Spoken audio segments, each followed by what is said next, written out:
You're live. Hi everybody, welcome to Pen. It's in the cards. I'm Misha. Thanks everybody for joining me. Welcome to all the newbies that are out there joining us for the first time this week. And hello and welcome again to the regulars out there and the familiar faces in the chat. How you doing? Hope everybody's keeping warm. It is freezing here in Pennsylvania. I was really considering, coming on tonight in heavy winter pajamas and an electric blanket because it's so chilly out there. Not so bad. It's going to be worse tomorrow because they're going to add massive 30-mile-an-hour or so winds to the 10-degree temperatures. That should be real fun.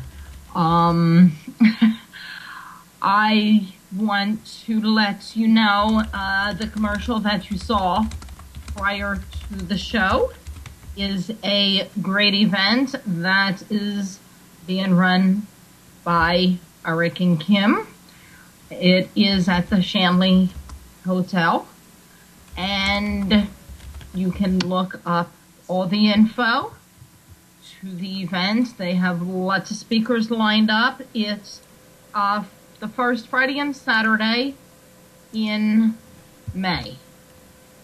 You can get all the info. They're doing packages right now for those that are not right at the computer and maybe missed the website during the commercial. The website is pen events.webs.com. So you can go there and check out all the information. They're going to have raffles. They're going to have vendors. They have vendor spots still available if anybody would like to come out and rent a space and join us for a great weekend. Some of the hosts will be there.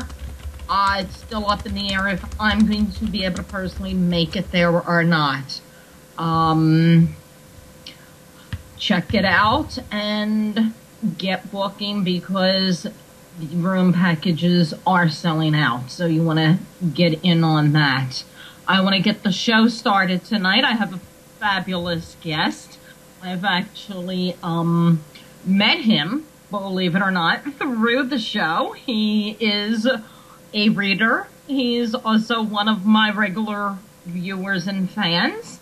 He is the host of a show on Wednesday.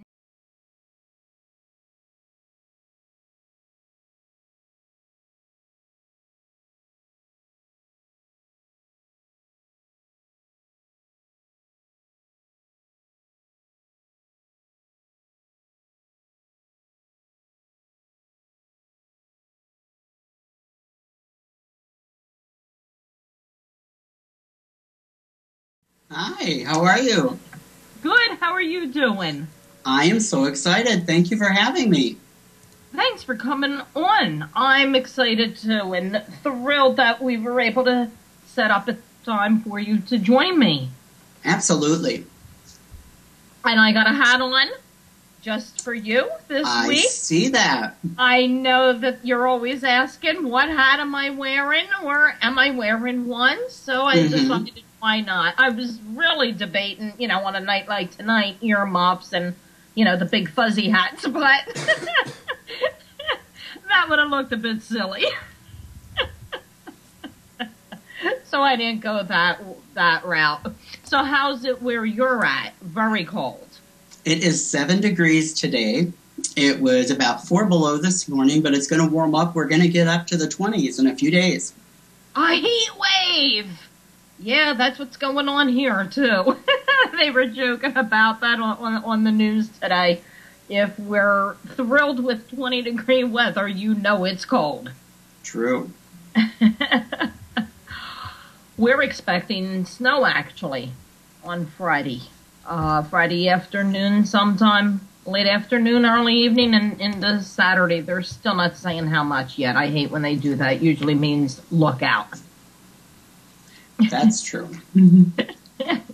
So, we have lots to talk about. But first, let's give everybody out there that doesn't know you and are not familiar with you or your shows some of your background, how you got into tarot.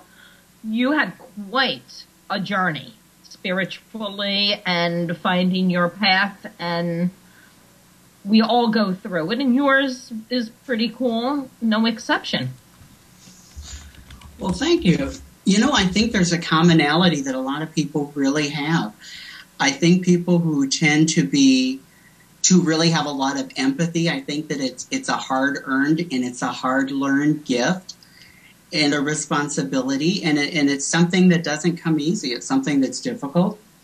I started with my first tarot deck about probably 17 years ago, and I did it for a while, and I got bored and put it away, and I just wasn't ready at that time. And a few years ago, I picked them up again, and I got back into it, and I met some really neat pagan friends. And I went to a couple events with them, and I really liked it. I really felt like I had really found a place. And I think on this journey, you have to try so many different shoes. You really do, until you find the shoes that fit you. And so there's been a lot of trial and error. The New Year's coming up, and I really made an effort to, instead of doing 30 things at one time, I'm trying to pull it back and do 5 or 6 things that I really care about and do those a lot better. And not lose so much momentum and impact, and practicing some good self-care. Yeah, there's a lot to be said for all of that, especially the cutting back on things. We tend to just nonstop. On the go, we have, a lot of people out there, us included. It seems like we're night owls. We tend to suffer from insomnia and not being able to sleep. That's one of the other things, and it's all part of the constant on the go doing and getting involved in too many things where you can't really accomplish a whole lot that you do, but it's scattered all over the place. And we all could do that in life. Not even if you're a psychic and in this field, but just in general, constant, on the go, jobs. Some people are working more than one, and then the kids, and picking them up from daycares and babysitters and school events and sporting events. We're just constant on the go, and the body doesn't even know half the time how to shut itself down to sleep and relax. That's true. The thing that made me pause, Misha, was right at New Year. The thing I like about being pagan is, we celebrate that New Year a little bit sooner. than January 1st. And so I didn't feel encumbered with all those pressures to lose 100 pounds and work out. But at the beginning of the year, I really found between the different activities, reading tarot, doing programs, and so forth, I found that I was talking about the things instead of doing them. And it's important to do both. And I just got so out of balance with that. And cutting back on some of those has just really, really been so helpful. It really has, being focused, because, you know, this kind of work, I don't like to call it a business. Right. It just, it kind of cheapens it, because it's really not. You know, in my real life, I do home health care. And I grew up with a family member with disabilities. And so that caretaking thing has always been something really innate and natural for me.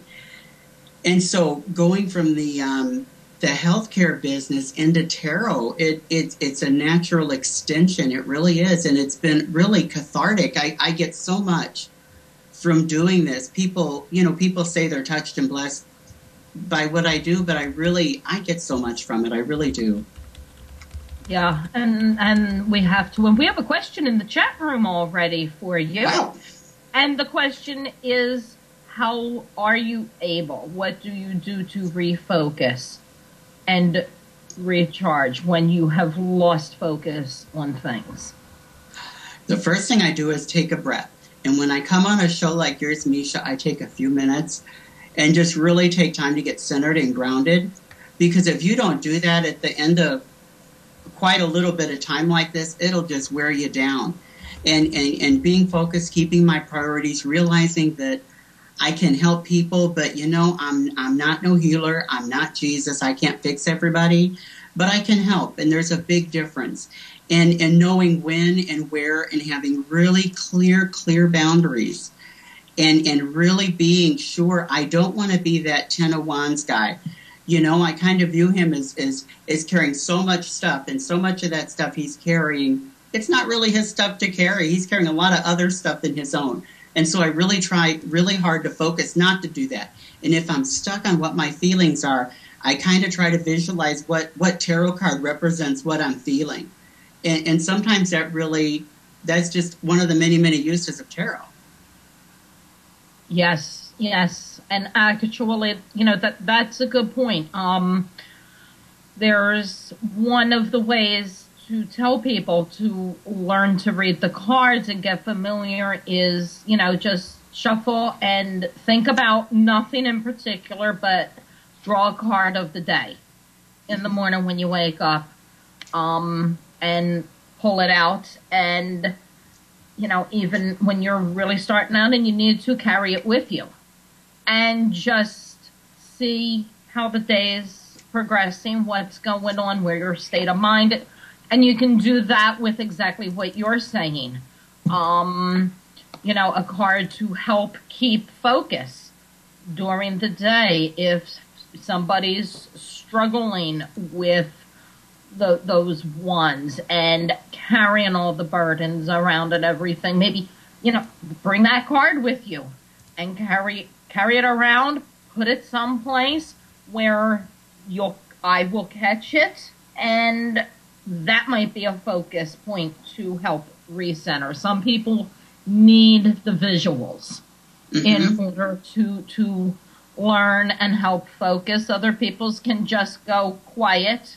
My head's never quiet, so forget it. Meditation and things like that for me, forget. I cannot do it. But for those people out there that are visuals and need, you know, to see the images, pull one of those cards, like Tidal just explained, and carry it with you. That's a great idea. Great idea to do. It can serve multiple purposes. What is the biggest or hardest thing since we're talking, I'm mentioning beginners and newbies to the field, in starting out for you? What's the thing that stands out the most that you think everybody that's starting out, that's not like there's tons of things with everything. With this, with learning to be a doctor, a teacher, there's things that books do not tell you and prepare you. What is the one thing for you that stands out that no book will talk about or mention? Well, I think one of the things that the books won't mention is you can easily learn how to read tarot cards. Anybody can. But you can't fake sincerity and compassion and authenticity, because people can tell that. And you need to, we have all these superstars that we look up to, and it's so easy to try to copy their style and be like them. But really, it's getting to know your cards, what you're comfortable with, and learning to step out of your comfort zone. If you're doing something and it really works for you, stick with it and do it. Some people, I don't use pre-picked significators, and I read in reverse. I don't think that my way's right. It works for me, and that's the way I consistently do it. I don't let people shuffle my cards. I do my own. But I think when you find what you like and do it and stick with it, and don't be afraid of being wrong. Don't, because when you get that little voice that says, and, I always tell people when they're going to let you read their cards, to me, I take it as something really sacred and serious, and I don't take it lightly. And so if I see something, I say things, I don't sugarcoat it. And a lot of times people know already when they're calling you. They know that they have this struggle or this situation. And a lot of times they'll tell you, yeah, I kind of knew that, but I appreciate that you were honest with me. And not being afraid and going with your instincts, step out of that box. People look at they get those dream books and they'll say, oh, look here on page 89. If you dream about dogs, it means this. Well, that's true. But if you're a groomer or a veterinarian, it would mean something different than if you were somebody who got mauled by a dog when you were 5. And it's the same thing with the tarot. Each deck speaks to us individually, and there's not a cookie cutter way to do it. There isn't. What appeals to some and would be a wonderful deck, somebody else might look at it and say, oh my God, what do you see in that deck? It's all part, and we get the clients we're meant to get as well.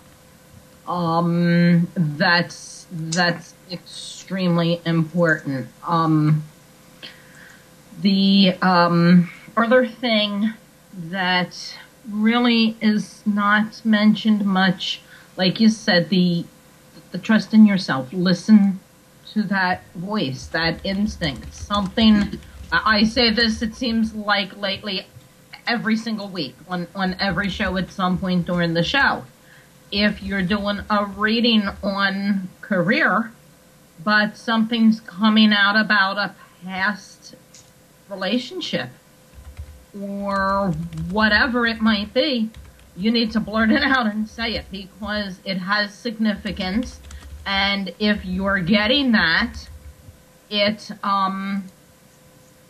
getting that info for the client for a reason, and it needs to be addressed. Absolutely. Absolutely. And if you're going to get a reading and you got some shifty business going on, don't take your girlfriend. Don't bring your husband or wife. If it's something you don't want to know, if you don't want your business out for everybody, don't take people to your readings. If there's something you don't want them to know, don't do that. And, another thing, don't judge your reading as a bad reading just because you don't like what you hear. I had a reading here, Misha, 3 weeks ago, and I can't remember who. Yes, I do. That lady that was here about 3 weeks ago. And she told me this thing. She said to me, you're going to get this news. It's going to be really good. You're going to want to celebrate, and it's good. But she said, it's okay to celebrate, but not just yet. Take your time. And you know what? Today, when that moment happened, I remembered, I thought, that's just what she said. And a lot of times in a reading, things might not ping right at that moment.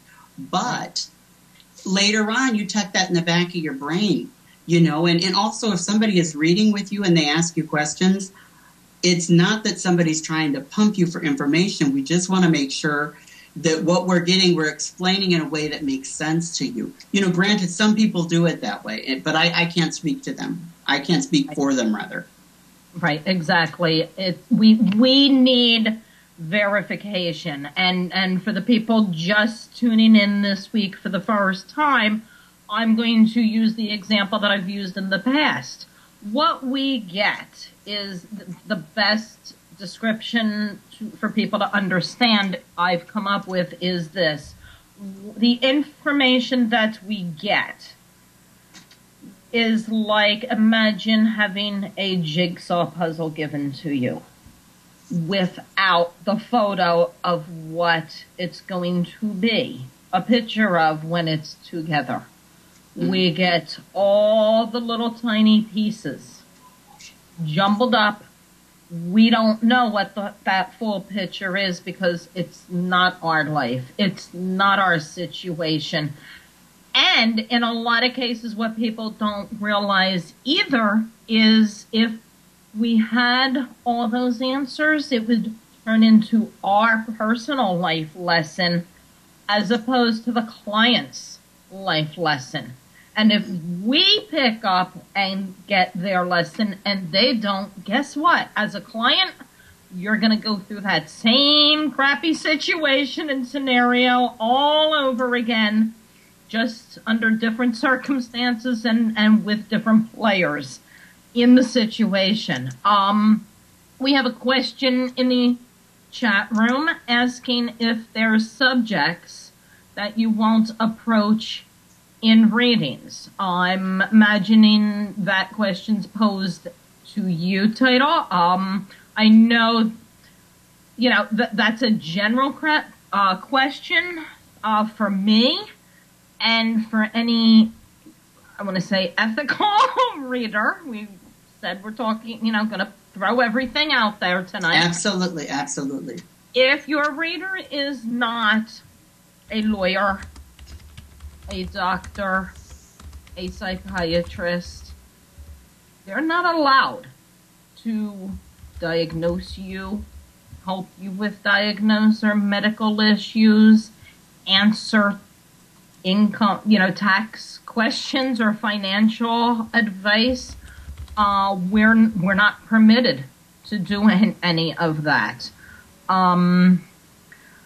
That's something, and one, believe it or not, that I run across from time to time is the am I pregnant question. You know what, even if I would delve into that and put my nose into that business of yours, it would not be answered by me, simply because A, you're obviously late, or you wouldn't be concerned. So, you either are, and you need to go see your medical doctor, your GYN, anyway, or B, you're not, but you're late for another reason, and that needs to be looked into and found out why. Could be hormone, could be anything. So, in either scenario, whether you are or you're not, you need the medical doctor. You need your GYN. So, no, that's not going to be answered by me. You're going to be told to go buy a stick. About you, Tidal. Is there anything that you won't touch on? Not a whole lot, but probably for different reasons. And just because we can't give legal advice or medical advice, it may not mean that we don't see it. And I might tell somebody, you maybe need to consider seeing a doctor, but I don't give medical advice or legal advice. If it's advice that's none of your business, like is my sister cheating on my brother? I don't like to do third-party readings unless they were making the question, how can they help that situation for everybody else's good? But that's a good question to ask somebody, because some people won't answer issues about death or things like that, and you need to know that before you take out your checkbook and give that to somebody for reading before you sit down. And yes. You know what else too? In a lot of states too, Misha, you have to say, some of the places I work for several. In fact, and there's that disclaimer, this is for entertainment purposes only. Granted, that might be, but that still does not mean that we do not fully believe in the work that we're doing here. That's a very good point. My things all state that because legally here in Pennsylvania we have to, believe it or not. It was very hard coming across it, because they have it down in, what was it, like the gambling and horse racing rules and laws. And it's not so much that you can't do readings. The way they have it worded, you're not allowed, which finally made it understood, like palm reading around here. They won't, like, you know, they tell you put your hand out, but they won't tilt it or anything. They'll tell, because you're not allowed to touch a person. And they also specify fortune telling. This is going to happen to you bit is not allowed to be done. So yes, for entertainment purposes only, is there, not because we don't value what we do or believe in what we do, but it is required by law. And when you're reading online, even as a reader, say I was located in a state where it isn't required, I'm reading online. You, the client, might be contacting me from a state that requires that to be said. So to safeguard, no matter where you're located, it's advised that it just be put on it. It just saves a lot of possible future grief and aggravation all around. We have another question from the chat, and the question is, can you describe your connection to spirit, higher power, enlightened being, purely through card interpretation, or clairsentient, or clairaudience? I think it's a little bit of multiple things. I think a lot of it is the symbology in the cards. It's what I see in the cards. It's my intuition. And you know, I get nervous when people say intuition all the time, because a lot of times that means they can just make up stuff. And you can't look at the cards and tell if that's true or not. So I use the word intuition sparingly, but I mean it in the highest way. A lot of times, too, I find that when I'm just listening and meditating, it kind of feels like little raindrops kind of on my shoulders a little bit. You know, and so then it's kind of like that little spidey sense that I know what I'm hearing is right. And sometimes if I don't step out and say something, it'll just kind of gnaw at me. And then I'll just say, hey, you know, does this make sense to you? And a lot of times it doesn't make sense to me, but it makes perfect sense to them. Yeah, that's the case a lot. And I get the voices in my head. I'll be doing maybe a career reading, and out of the blue, I might be told baby stroller. Mm-hmm.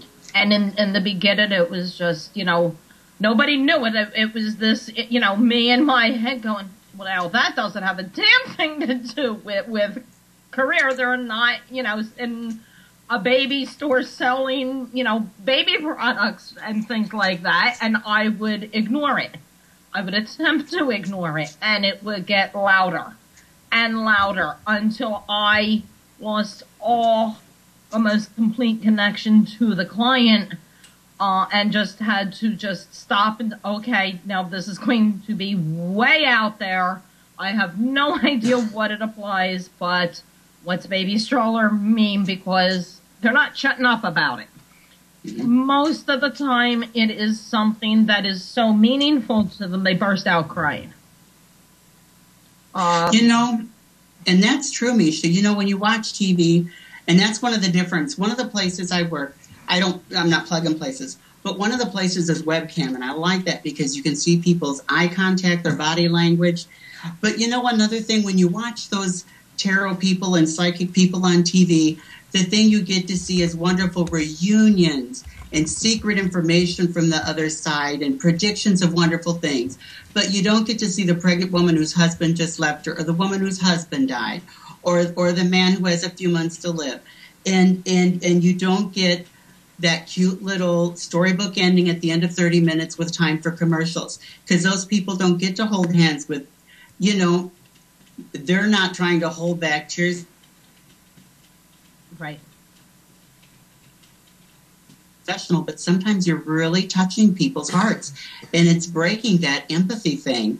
And they don't show you that on TV. It's all nice and clean, and in 30 minutes, there's the happy ever after, ending. And when you do that in person, that's a luxury you don't get. But that's one of the things that makes it so worthwhile to me.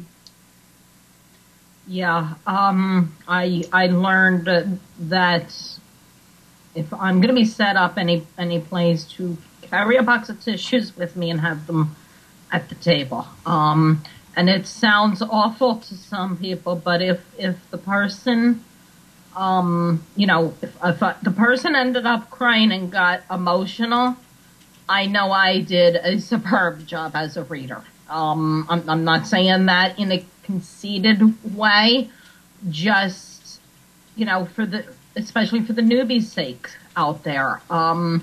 It doesn't mean that, we turned around, scared them to death, like, a lot out there do, saying they're, cursed or a spell's been put on them and this and that.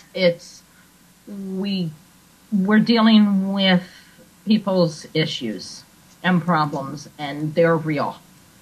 And absolutely, we get. I was described by somebody. They looked at me and said, "Oh my God, you're like an X-ray machine." And I was like, "Oh well, that's neat for X-ray readings or something." Because my belief is to take off the Band-Aid, go beyond the scars, go beyond the sore, and get to the heart and soul of the matter. Or it's not going to do the person any good if they're just going to constantly deal with the surface issues. Like absolutely. A marriage, constantly saying, yeah, well, he won't pick up the socks, he always leaves the toilet seat up, and won't throw the trash out. Surface issues.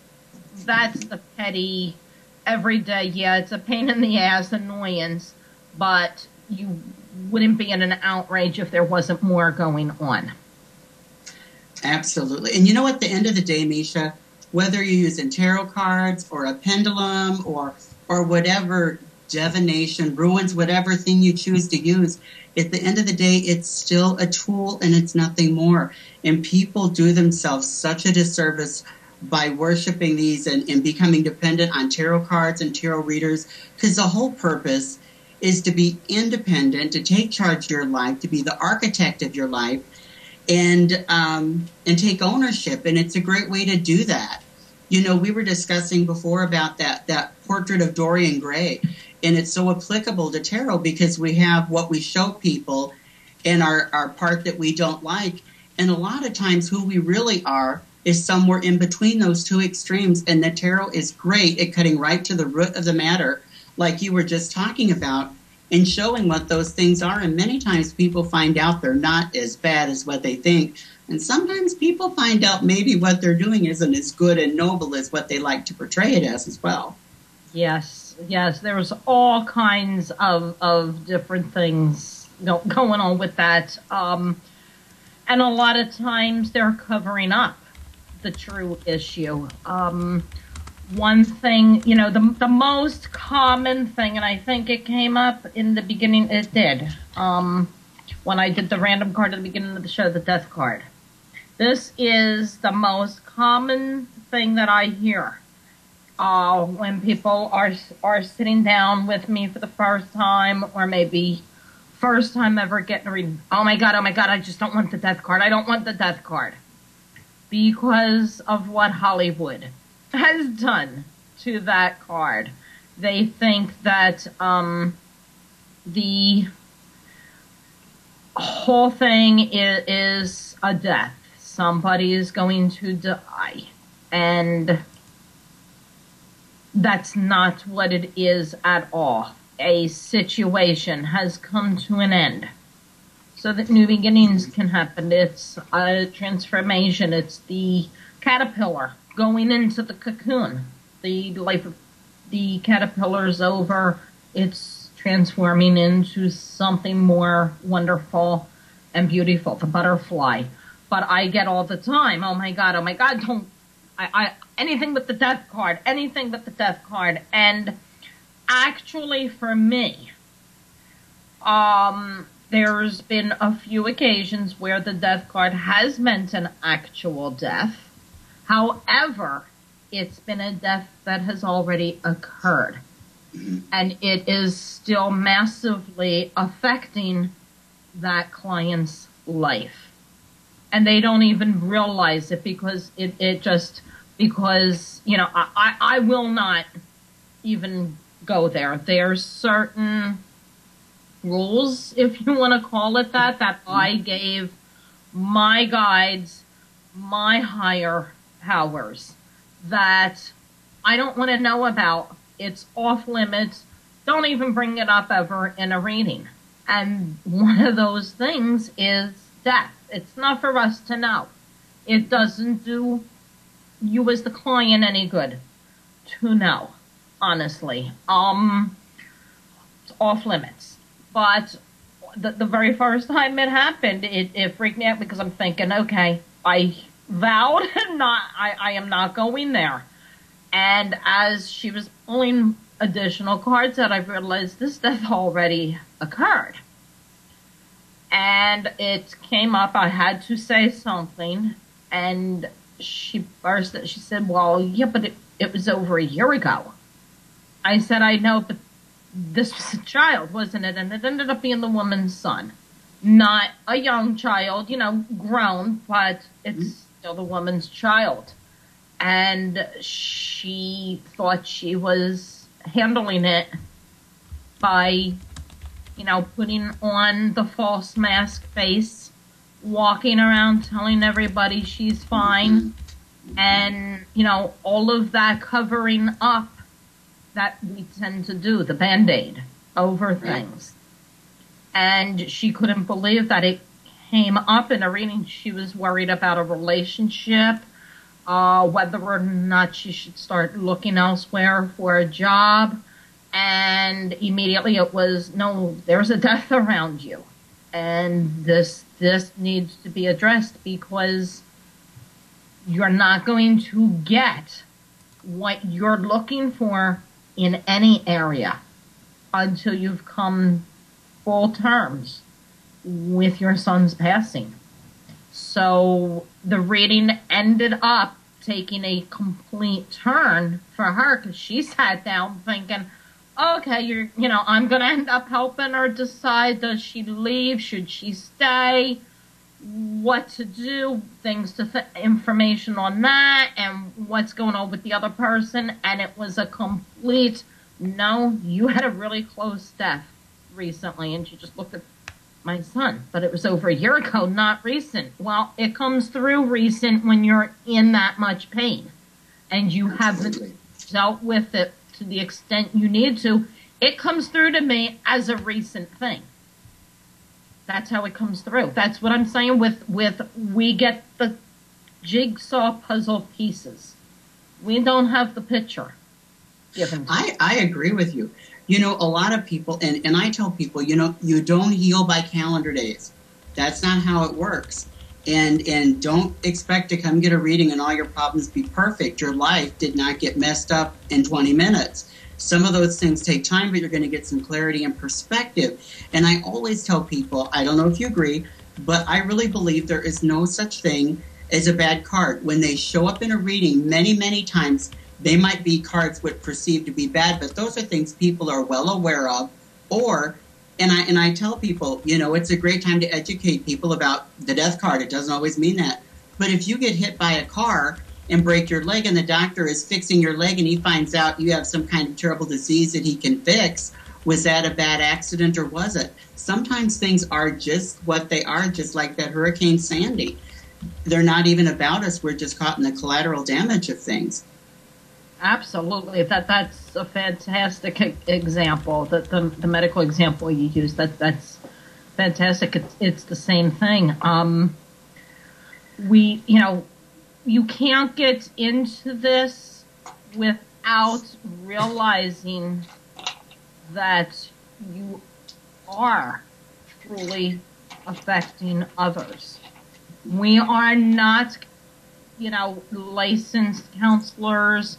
We are not psychologists. Some are. I'm saying we for Tidal and I. But I'm reading the chat room. That's amazing, Misha. I'm sorry. It just blew me away what Maggie just said. That just kind of blew me away because it went along with what you were saying. I'm sorry. That's okay. And we'll wow, yes, we'll do that. We'll mention that you're dealing with people and their personal struggles. And even though you're not a psychiatrist, a psychologist, doing this, we end up falling into that professional advisor, counselor, and I'm saying that loosely because we aren't licensed counselors, but we end up falling into that area, and people do take us at our word, especially, if you're dealing with a psychic addict. And there's plenty of those out there. And as a reader, you also have to be aware of that going into this, because you have to determine when enough's enough with somebody, along with how often you'll see them, because, coming back every single day for what's an update on them? Am I hearing from them? What's going on? Bye-bye. Coming today because the relationship info is needed. Coming tomorrow because something happened at work. Two completely different things. No problem. But don't keep harping on the same issue either. And don't do the psychic hopping, because the psychic hopping, and that's when you're doing that, it's because you don't want to accept what you're hearing. You're going around finding the person that's just going to give you the fairy tale and the happily ever after. Those are other things that aren't in books that you have to find out on your own the hard way going into it. The thing that you were addressing in the chat room, so those that are not in the chat room know what we're discussing. Somebody posted that their greatest day was the day their car was totaled, and they found out that they had a brain tumor. They had no idea at all of the brain tumor until God gave them the gift of having the major car accident. So a perfect real life example of the type of scenario you were using in your example. Am I saying you can't come to me 30 times a day for a month? Yes, that's exactly what I'm saying. No, you cannot. And along with that, to extend on that, there also comes a point, if you have morals, I guess, even though they do vary from person to person and reader to reader, and ethics will vary, but you also have to determine how long you'll, put up with somebody not making progress. They may not come to you every single day. They might very well be listening to the only once a month or whatever rule you finally give to them. But if they're not progressing, a perfect example I will throw out there is a gal that I had on one of the sites that I read online.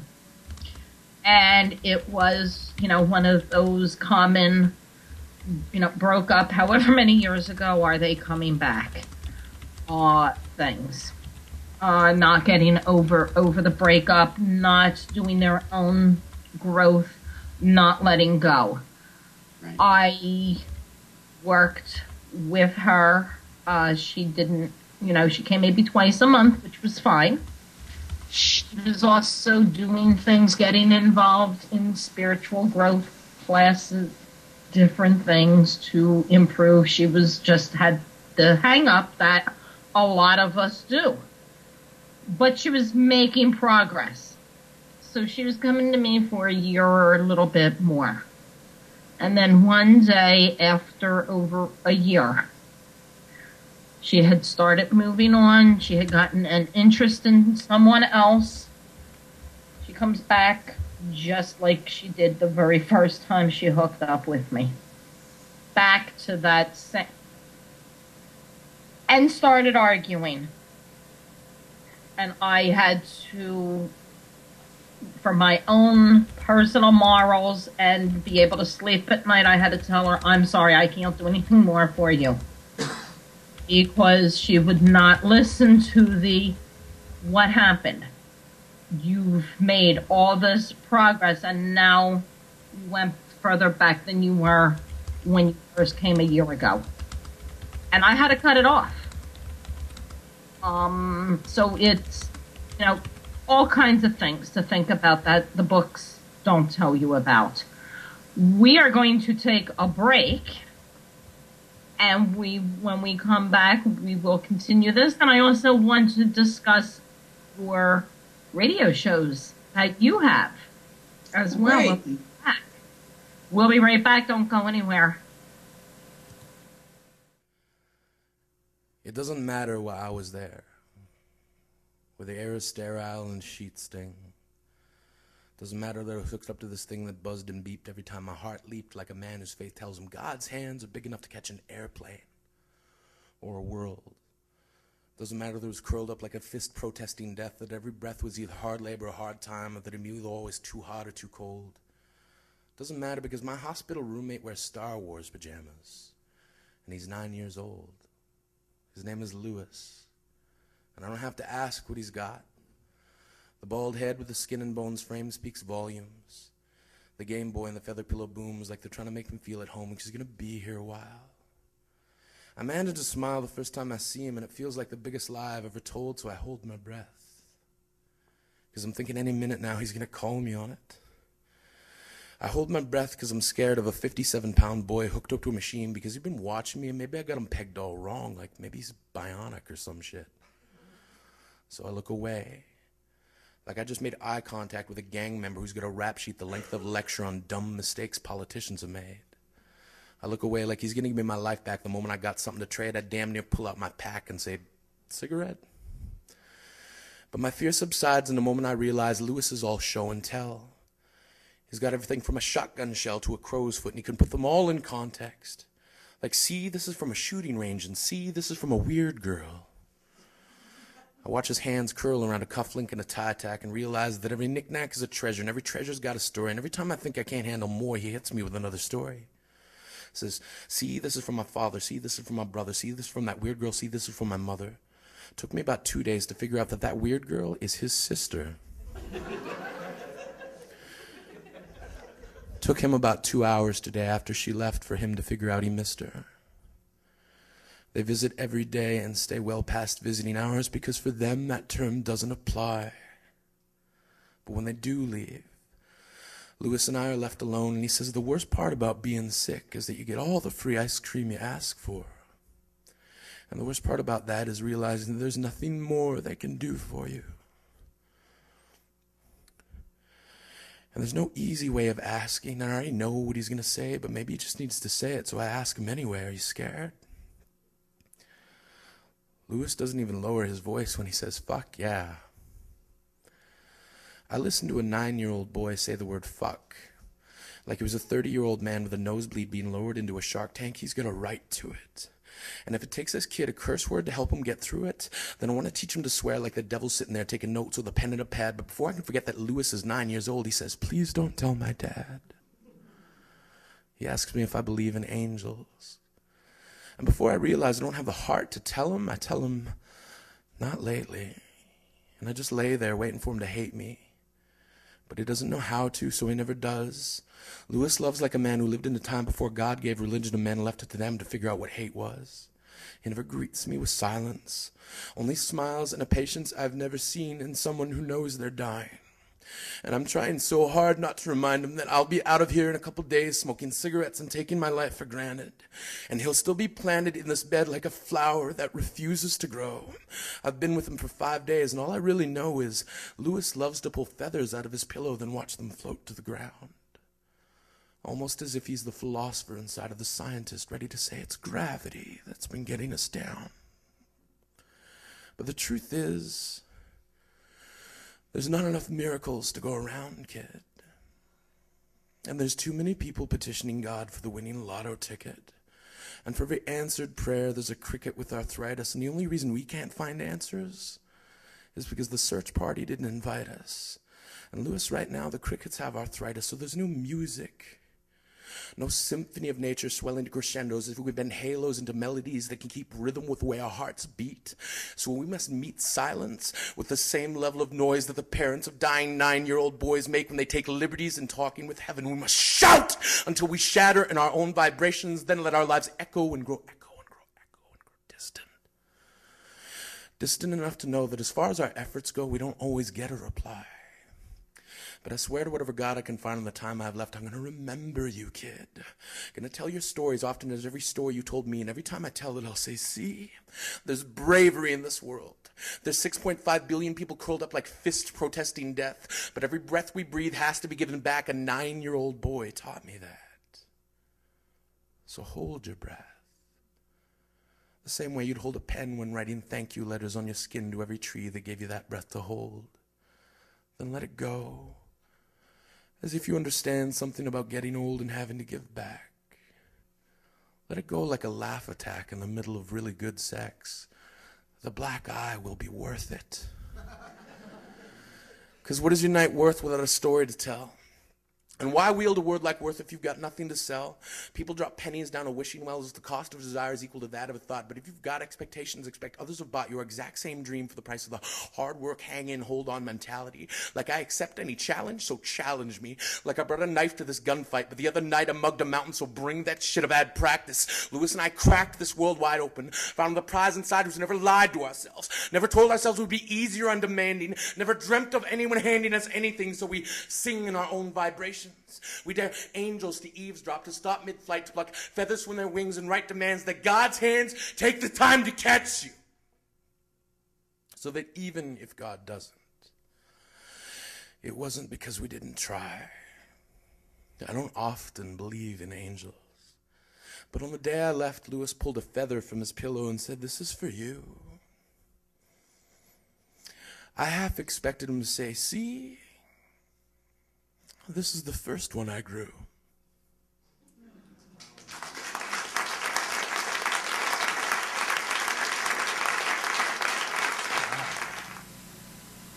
Welcome back to It's in the Cards. I'm talking tonight with my guest, Tarot Tidal. He is the co-host of the Alchemical Artisans Alliance, which airs live on Friday nights at midnight Eastern, 11 p.m. Central. He is the host of Pagan Propensities on Wednesdays at 7 p.m. Central, which I believe is 8 p.m. Eastern. We're going to discuss those shows in a bit. Want to welcome everyone that is here this evening, that's here for the first time. Thank you for coming. And those that are here regularly, thanks for tuning in this week and staying toasty warm here on Penn with us on these cold nights, depending on where you're at. We were discussing prior to the break. I want to just touch on it a little bit more because a point was made about the fact we were discussing the back and forth with the psychic addicts. We will be taking your calls this evening. If you'd like to call in and speak to Tidal, ask a question, or if you would like a reading, you'll get both of us to do that for you. So feel free and call in. We do need to ask, only one call at a time can be taken. So if we have a caller on the line, to please wait until we're through with that call before you call in yourself. In regards to what we were talking about with the psychic addicts, a point was made in the chat room about getting second opinions and getting second opinions for readings. And yes, that's, I'm not disputing that. Not every reader's for everyone. What isn't good is when you're getting a 10th, a 20th, and you're comparing. Well, this reader told me, and this reader told me that, and that one's, we can't speak for other readers. We all have our own way of reading. We all have our own things to do. We don't even necessarily know if the one that you're talking about is legit or not. A good, relationship problems and issues is the number one thing that they feed off of for the scams, to get more and more money out of you, because they turn around and they use the whole, a spell was put on you, or a family member generations back, and until this is figured out what exactly it is, where it came from, who did it, you're never going to get back together with them. And then they start the, I'll have to meditate this week on the situation. And so I need you to come back next week at the same time, and then I'll tell you what I get.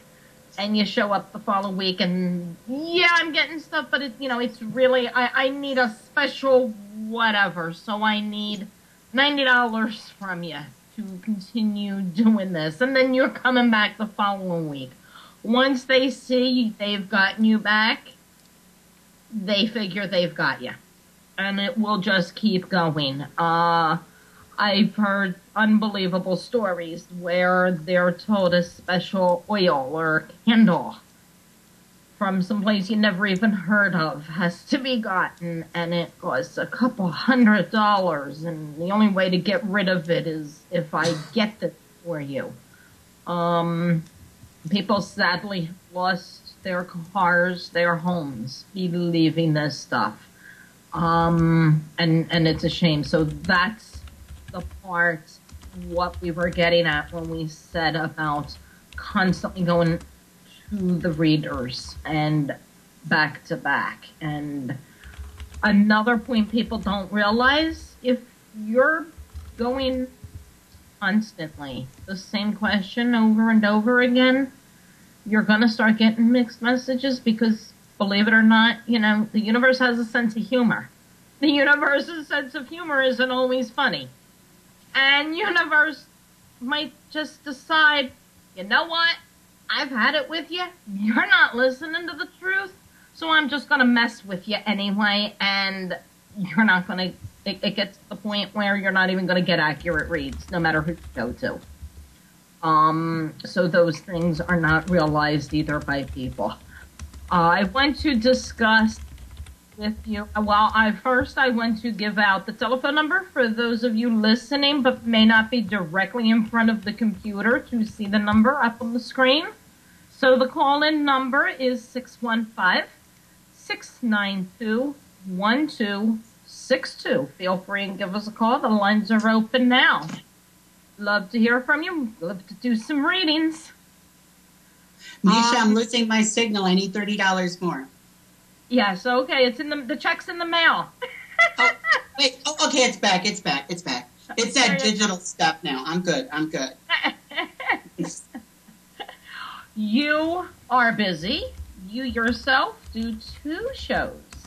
I do. You're a co-host on one, and the other one, you host yourself on Wednesday evenings.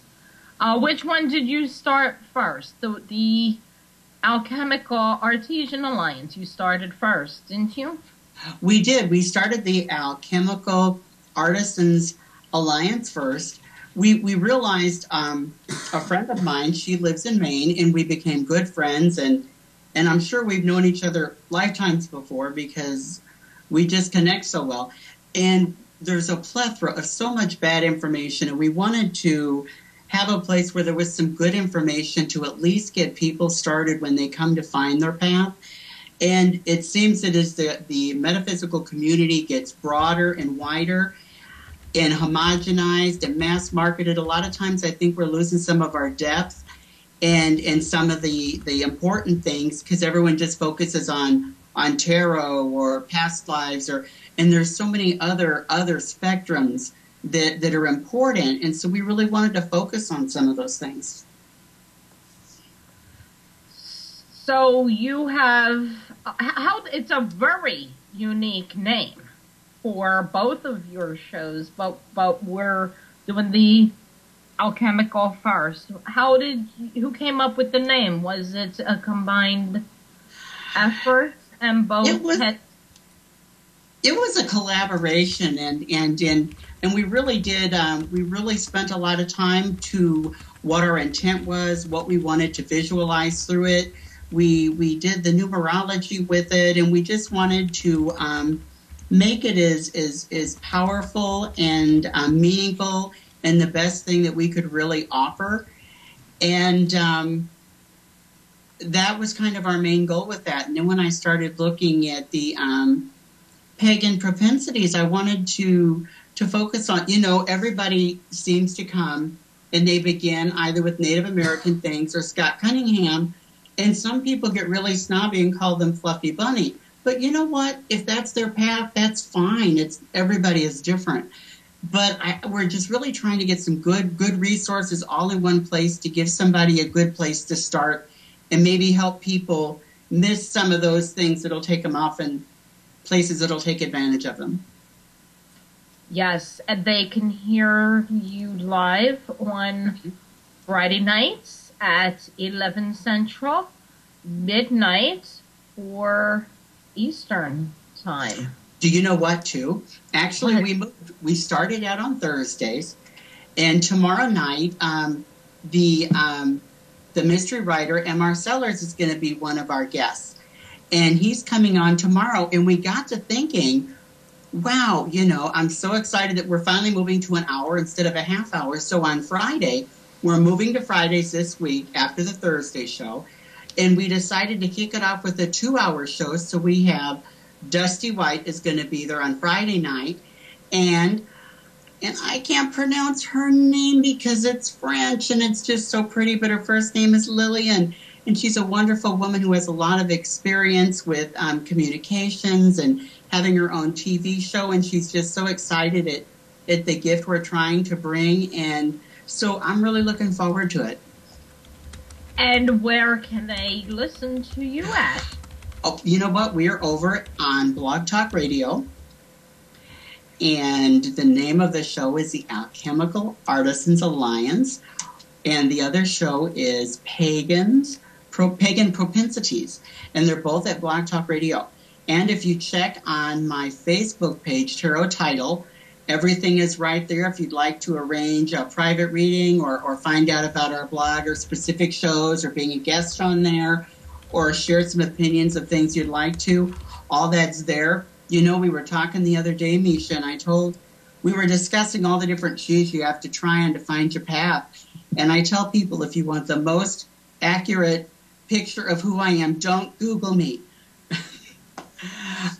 Go to Facebook. It'll give you the most accurate. Because, sometimes when you work at phone lines and different things, you have to use the verbiage that they use. And sometimes it's not. And plus, the internet never forgets. And it doesn't reflect. It doesn't show your growth and evolvement. And so really, if you want to see where I am, and I did write it out phonetically. The lady's name is Lillian Mustellier. And so I'm really excited about that. Yes. I want to address that because the thing with being found on Facebook.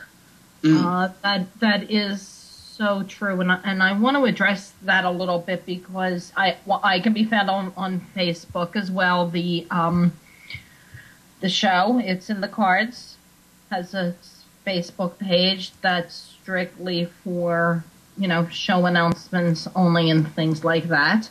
I have Tarot by Misha page, which will do the show and whatever offers or promotions or where I'm going to be upcoming is going to be put on there. And then I have my Tarot by Misha Friends page.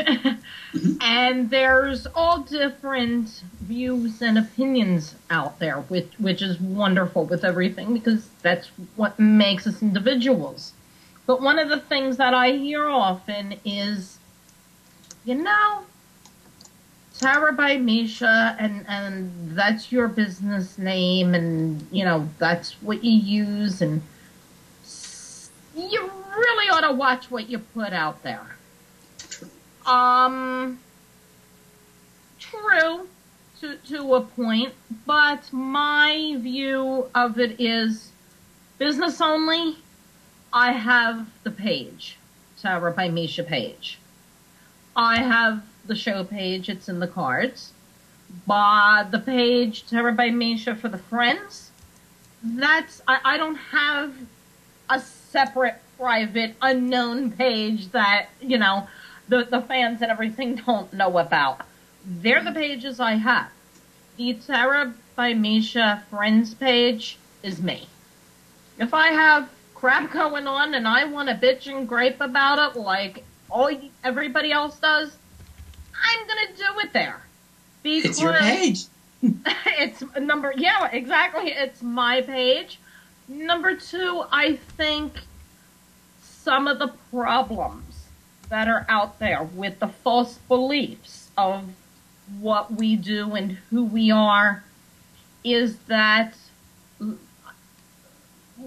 we're this wonderful, no issues that go on in our lives. That whole everything's butterfly and roses. And people need to see we're human. We're not any higher up, any more better than the average person out there. We're not. We all have, just because we're readers doesn't mean we don't have bullcrap going on in our lives. Absolutely. They get to see that we do have issues. I can't tell you how many people I've heard over and over again, I can't believe you wrote that on your page. Why? People don't like it, they can go. I don't put on errors. What you see is what you get. If I'm doing a reading for somebody and I'm picking up that the guy's a schmuck, I'm going to come out and tell you. I've been known to just, out of my mouth, no, they're an asshole. I call it like it is. I don't punch, and that's who I am. I don't put on a different mask for the show or for the clients or, it's who I am. And my philosophy and my belief is people need to see we're humans. We have lives just like everybody else. We go through the bullshit. When we say we can relate to something, this goes back to what you said in the beginning of the show. How, I'm not sure how you worded it, but something about, we've gotten where we are on our paths by all the crap, basically, that we've gone through. And when we say we understand, we get it, we know what that feels like, we mean it. Because we've been in the same type of situation, going through those same emotions that you guys are all feeling. sometimes even harder, and more so to a degree, because we have to get the agony that people go through. We have to learn the understanding when they're heartbroken and not comprehending the fact that it was a year ago and he's not coming back. And we have to go through the grief process, because that's what it is. It's a grief, it's a mourning process that we go through, whether it's a breakup, a loss of a job. It's the same type of pain that you go through when you've had a physical death of somebody. And there's no right or wrong time frame. It's different for each person, and there's no right or wrong reaction or the way that somebody's supposed to act either. And to me, seeing who I am is important to me. I'm not going to put on a mask. Who knows? Who knows when we're out in public, just going about our errands and shopping or what, who we're going to run into. And they're going to, they're going to see the real us anyway. I don't believe in the mask and the hiding, and I don't do it. So I just wanted to mention that, because you brought it up with it, follow the Facebook. It's up to date. It's not from 5 years ago or whenever. It's current. Mm-hmm. Yeah, I don't wear my turban to Walmart. And so people say, well, you don't look like a psychic. What do you expect to look like? And don't you think we need groceries? They expect you. I don't know. It's kind of odd, but it's interesting. It's an adventure, and it's wonderful. It's really helped me get past a lot of my own biases about people, about cards, about my assumptions. Yeah. I actually, I was even going to bring it up, but this is something else today. I had to do a whole bunch of phone calls to utility people and things like that to change the bill payments around. And one of them was for my phone and internet provider. And it was about the 5th or 6th phone call out of 9 that I had to do. So it gets very annoying after a while and being on hold. And I was in the middle of watching lunch. I had a pizza in the oven, making sure it wasn't burning because I was on hold. You don't know how long you're going to be on hold for. And they actually picked up right when I'm trying to time is the pizza done before it barbecues itself. So they're going over the verification process of verifying that they have me on the phone and I'm who I say I am. And my Sarah by Misha email accounts given to them. I didn't even remember giving them one because normally I won't even give it to the utility companies. But since they're the internet provider, I had to. I couldn't tell them I don't have one. And he spells the email address out to me, which is sarahbymisha@aol.com. And after he spells it out and asks if it's still current for them to reach me for anything, and I say, yeah, he reads it and, oh my gosh, I hear. You're a fortune teller? Really? He didn't. No, I'm not. That is not what I do. Oh my gosh. What do you do? You read cards? Yeah. I really wanted to say no, I just, get real sarcastic and no, I just have that email for the hell of it. So I answered them very short because, I'm on here for personal business to be handled with them. And he's like, so, do you do this in person? Over the phone?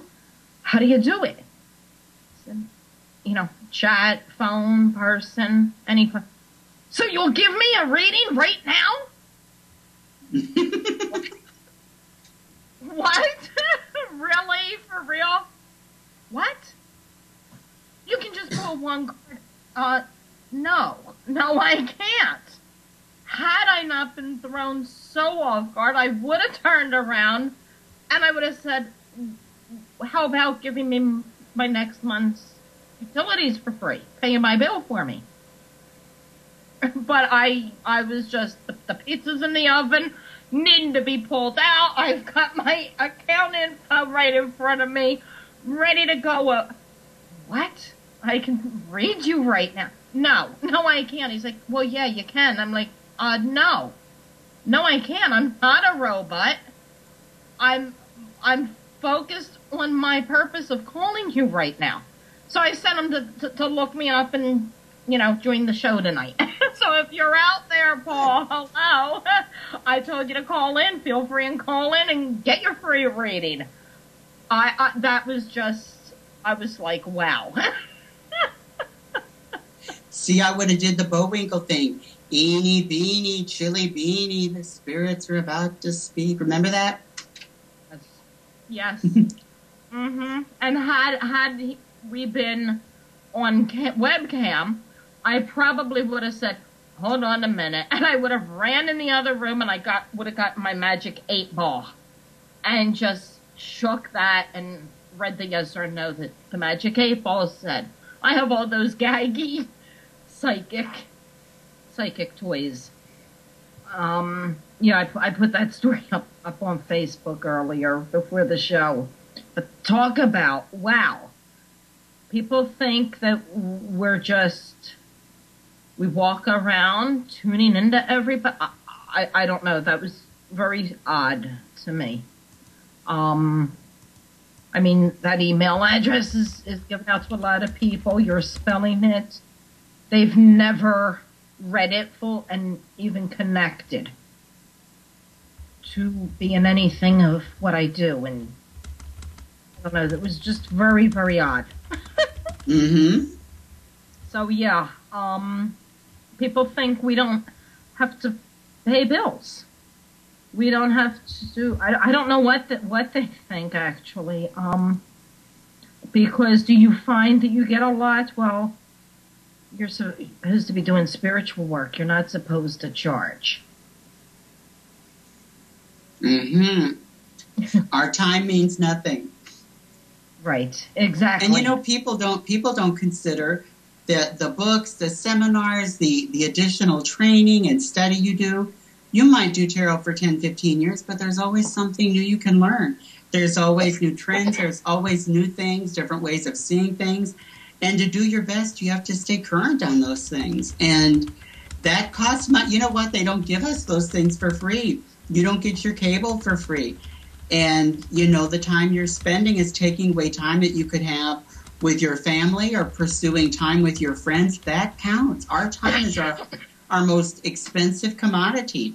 And people expect that they want it free. And you know what? My experience, Misha, is when people get things free all the time, it doesn't mean anything to them because they're not engaged, they're not invested. And, well, this reading's free. I don't like what they said. I'll just call this other place and see what they say. And it just makes a difference. It does.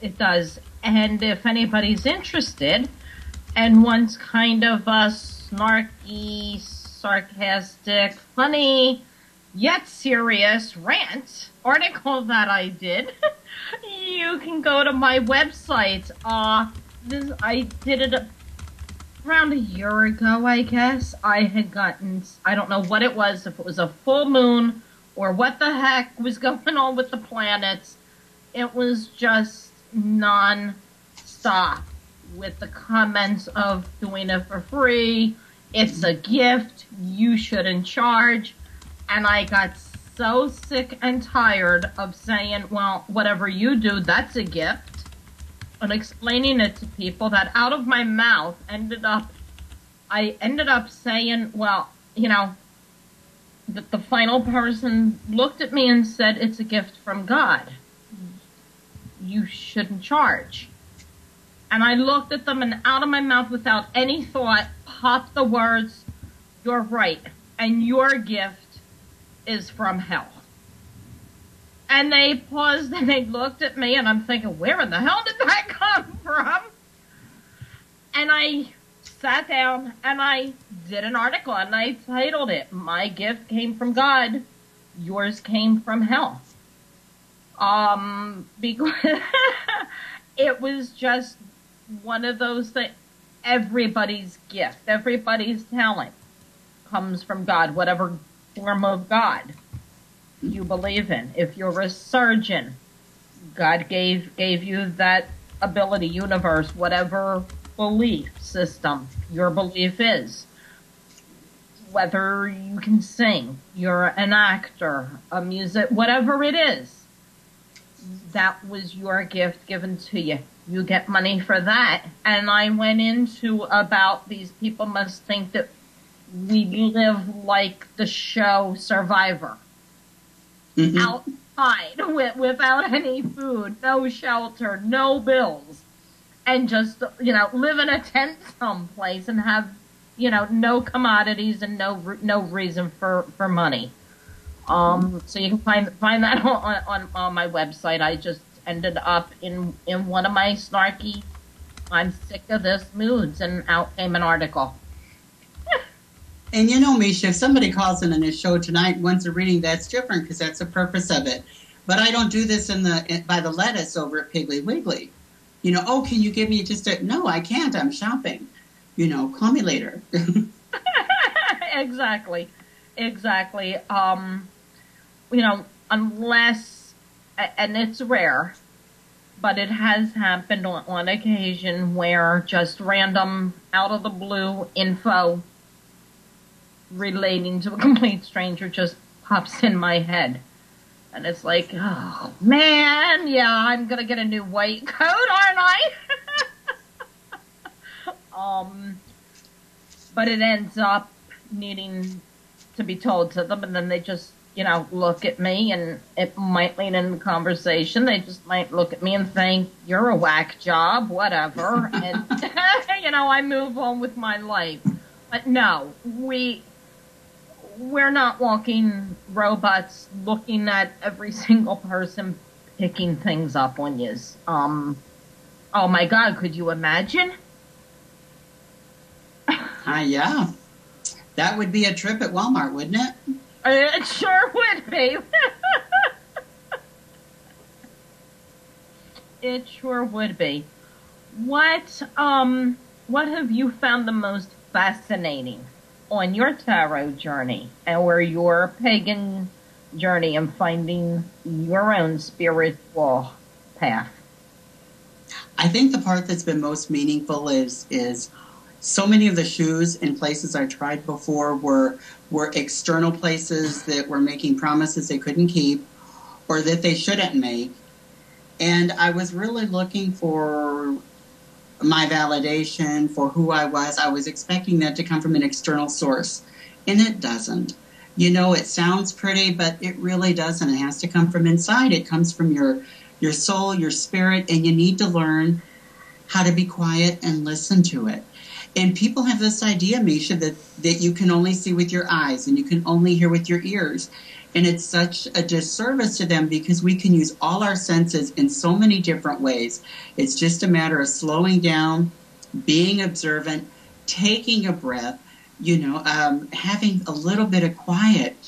When I realized that I was pagan, when I really embraced it fully, I saw colors in the sky of blue that I had never seen before. I would be walking and I would hear a bird that I hadn't recognized before. I would stop to look at a feather blowing down the street. And those are things that you can't buy, but they're moments of mindfulness, to be focused, to look around, and to be part of it and realize that you're connected to something bigger. It's not just a universe circling around you. And that was so validating to me. And, reading the cards is every time I was reading another program, another book, and they pointed out something specific in 3 different cards, and I'd never noticed it. And I thought, I've had this deck for 15 years. And because it came back to me through my cousin. And I looked at and I thought, I never realized that was on there. And sure enough, it was. But when you stop to look, there is synchronicity all around us. And that's kind of one of the the things I like about having a program, that I can look at some of those things. And my co-host, Anita Perez, Luminaria Star, is amazing. She is so articulate and she's smart. You know, I like that program Down the Rabbit Hole about quantum physics, but my brain is this big. I can watch it for 20 minutes and there's just no more room for anything else. I have to pause it and come back to it later and let that process. And so I feel like a kid who's 9 in a candy store, and every single thing I touch, it's a new adventure, and I want to touch it and taste it and feel it and experience it and look at it and appreciate it. And I never had that before, and it's something that people confuse happiness and contentment, but happiness is so fleeting, and it's based on exterior things. When contentment, you're not in that rush to grab and find and get. You have the things you have and you want them, and that draws those things to you. That just whole appreciation is more substantial, and I never had that focus until I found my path. Yeah, we are so busy and hectic and wanting things now. Mm-hmm. We don't appreciate things. We don't appreciate the flowers as they're blooming into spring.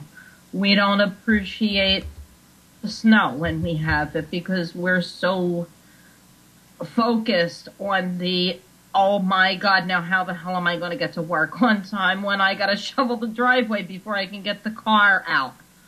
And it's true. Even, I noticed, I guess really started noticing not last year because we had a very mild winter. I guess it was like the year before. Outside, especially at night when it's snowing, how quiet things are. And I don't mean the normal quiet because it's the middle of the night and most normal people are sleeping in their beds and less traffic. I just mean there's a complete different quiet. You can almost hear it. Mm-hmm. It's almost like, people make jokes of there's so much snow it looks like a snowball, a snow globe thing coming down. If you just hush the mind completely during a nighttime, even during the day, but nighttime because it's dark, there's less distractions. It's more noticeable if you're trying to notice it for the first time. It is almost the feel of what you'd imagine being inside a snow globe would be. The atmosphere, the air changes, the snowflakes falling, floating almost, depending on the type of snowstorm you have or a blizzard. There's a complete different atmosphere during a snowstorm, and for the first hour or so before everybody starts going out shoveling and you hear the scraping and the ice scrapers on the windows, there's a whole different thing in the air, and we're just so busy complaining and griping. Oh my God, I gotta get up an hour earlier to shovel and clear out the car, instead of just appreciating how gorgeous it looks and the beauty of nature to go through the 4 seasons with all the bitching and griping, how cold it is today and how awful it's going to be tomorrow. And in the summer, about 5-6 months from now, we'll be bitching because it's too damn hot out. You know what I find too, Misha, is we put what we want out, and then when it comes, we're surprised. When something good happens, I say, I don't believe it. You know what? I finally got to the place where I say, thank you. It may not come in the quantity that I expect or wrap the way I'm expecting it, but my needs are met. And every time people complain, nothing's happening, I say, go out and look at the water. It looks like nothing's going on, but underneath that water, there is a whole universe going on. And that's how the universe is working behind the scenes on our behalf So when it's time for you to notice something, to make a choice, to be aware, to act, you're going to be ready, and you don't have to worry about you're going to miss it or you have to make up for lost time. It just doesn't work that way. And a lot of people too, you know what I'm finding in pagan? The thing that drew me to this, Misha, was there was so much talk about love and acceptance and no judgment and no dogma and freedom, no power plays. Well, you know what? That was really true. About 20 minutes. And then I took my glasses off and I realized it's not perfect. But you know what? Nothing is perfect. But the ideals are still there. And I lost my whole train of thought. I was going somewhere and it just disappeared. I am sorry. That's okay. I remember now. You know what it was? It came to me. People complain, oh, I'm doing these rituals and nothing's happening. Well, let's see. You cheat on your taxes. You cheat on your wife. You lie. You steal money from work. And so you live your life. Your word is your life, and that stinks, and it's not consistent, and you expect your ritual life to work. Well, no, that's only going to be as good as how you're living your life and how consistent you're being. And if this is all messed up, don't expect that this is going to be perfect because they're all twined together. But that's just my opinion, and everybody doesn't see it that way. No, they don't. And an example that I've used on the past show before with it's all in what, the perspective. You wake up in the morning, maybe it was a late night up. You didn't get much sleep, the alarm clock goes off. Oh, God, already? We all been there, done that. Then you get up out of bed when you don't even want to be getting up to go to work, and you stub your toe. Now you're saying some few choice words, and then the thought is, terrific, this is the kind of day I'm going to have. The damn alarm clock, the stubbed toe. Well, what happens? You put the mentality in your head, this is the kind of day I'm going to have. So, rather than notice, oh, the windshield didn't ice up during the night, your head's on, oh crap, now I'm 15 minutes late, the traffic's going to be murder. So what happens? You're going to notice the traffic. You're going to get stuck in a traffic jam. Your whole entire day is going to be what you said when you got up and stubbed your toe. This is going to be a wonderful day. I can't wait for all the crap coming my way. And because of that mentality, you could have somebody hand you a dozen red roses. You're not going to notice it. You're going to notice the one that's wilted or the one whose petals missing because of the mindset you put yourself in. And it's hard to do, I know, because it goes back to we are in such a rush. We want everything now. Absolutely. To get faster and faster. Phones have to do more and more. I mean, for God's sakes, you use your cell phone now when you're out, not just to make a phone call, but to go on the internet. It's getting ludicrous. It's ridiculous. Me and my little old-fashioned, pull-up phone. Don't have an iPad, don't have an iPod, none of that. It used to be somebody wants me and I'm out. When I get back, I'll get the message. Now, and we have so many tools to communicate, and we communicate less than we have in many, many years. We have. And with that, we have to stop the communication tonight. We've been at it for an hour and a half. Oh my gosh, it seems like I just got there. If we keep going. It's got to be under a certain time frame. Well, thank you for having me. It's been lovely. I hope we can do it again sometime. Let everybody know how they can get a hold of you again, Tidal. You can find me at Tarot Tidal on Facebook. or Tidal Miller. I'm there, and there's links there to my blog. There's links there to our shows, the Alchemical Artisan Alliance program, and the pagan, I can't remember that word. It's got cities in it. Propensities. Thank you. I've been up since 5 o'clock. Pagan Propensities. And we're looking forward to it. And I hope you come and share your ideas with us and help us grow, because, you know, we're here for the same thing, to just help each other grow and see things and be everything we can be.